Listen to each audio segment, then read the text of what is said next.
Life is not a problem to be solved. It's a reality to be experienced. That's one of my favorite quotes I come circling back to. And in the wellness world, a lot of people are trying to sell things, obviously. I mean, it's not always necessarily a bad thing because very often, like I'll just use an I statement. I experienced a form of somatic breathwork back in 2013, and it foundationally changed my life. And right after that session, I thought I need to learn what this is and share this with as many people as possible.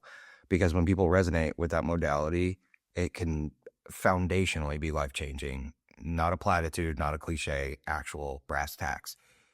The reason I say all this is because when we think of our lives, there's always something to fix, it feels like. And I don't know, there's probably roots of this in our culture, just like there's something in our culture since it's a capitalist culture and it's built on innovation and products. And so if there's nothing wrong with us, then all we really need to buy is food and water, pretty much, right? So if there's nothing wrong, then there's nothing to fix. So there are a lot fewer things that we need to purchase, to buy. So it's a reality to be experienced. So the thing I find interesting about breathwork or meditation is that they're guided in many different ways.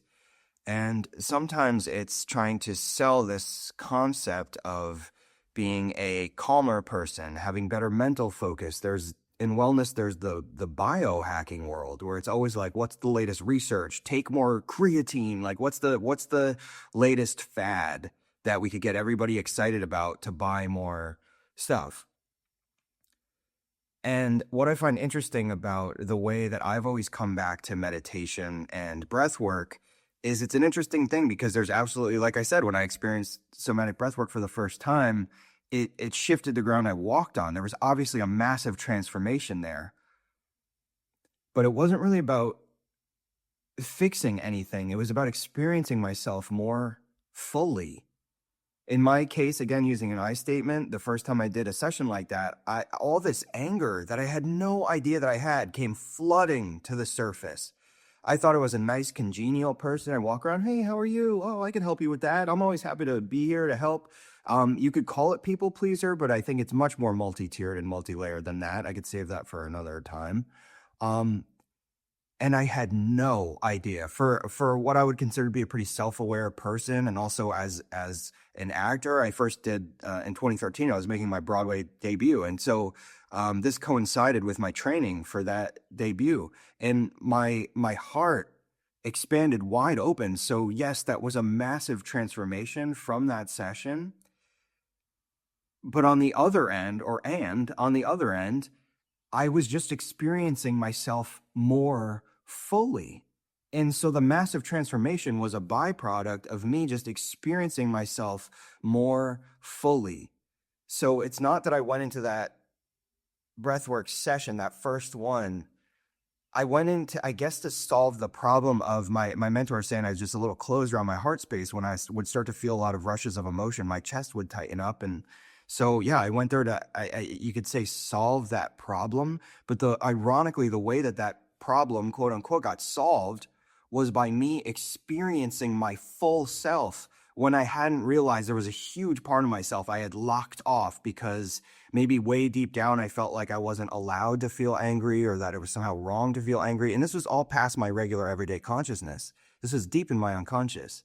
So if life is not a problem to be solved, it's a reality to be experienced, then what are ways that you can experience yourself more fully?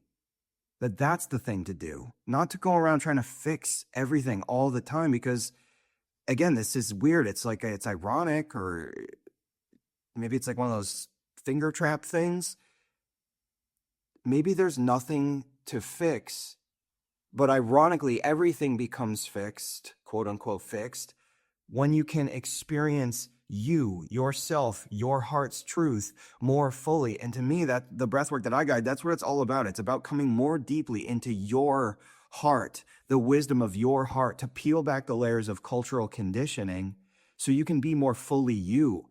I've also heard it said knowledge adds, wisdom subtracts. So maybe the deeper wisdom in all these wellness practices, it's not about adding more, fixing, adding. It's not about that at all. Maybe it's just about revealing the bullshit that's been getting in the way of you being who you actually are. The soul, whether you believe this literally or figuratively, the soul that's been incarnated to be on this earth because you're here for a reason. I believe that for all of us. And again, you could believe it in any layer you want. It might be to be a great parent. It might be to be a great neighbor. It might be to have this connection to your pet, or to honor your plants, or to serve the forest, the earth. You're here for a reason. You're here for a reason. And when we have these layers upon layers of cultural conditioning just getting in the way, you need to buy a bigger house. You need this car. You need that freaking fill in the blank. Maybe that's just cultural conditioning. It's not who you are. It's not what you're here for, but you're never going to find that out if you keep trying to quote unquote fix problems versus experience the fullness of your reality. Victory to the light within. Mindfulness Unscripted on YouTube and Spotify. Instagram at John Orsini. JohnOrsini.com for in-person events, Zoom sessions, and more. See you next time.